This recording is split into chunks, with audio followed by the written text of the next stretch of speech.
Inilatag ni Acting PNP Chief Police Lieutenant General Jose Melencio Nartates Jr.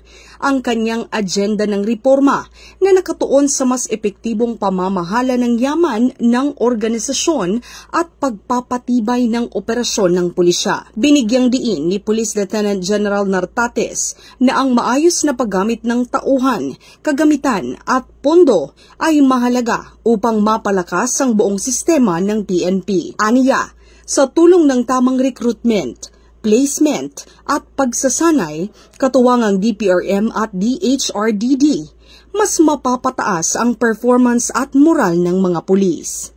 Kabilang sa mga prioridad niya ang pagpapabuti ng sistema sa lohistika at pananalapi upang matiyak ang epesyente, tapat at makataong serbisyo.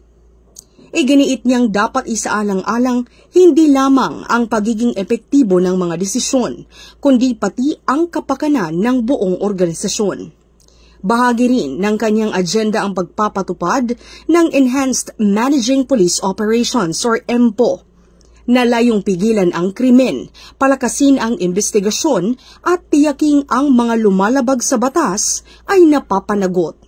Kabilang dito ang aktibong pagpapatrolya, crime prevention at paghuli sa mga wanted na individual. Ang mga hakbanging ito ay bahagi ng mas malawak na reforma ni Police Lieutenant General Nartates na naglalayong mapalakas ang operasyon ng PNP, maisulong ang pagbabago sa organisasyon at maibalik ang tiwala ng publiko sa kapulisan.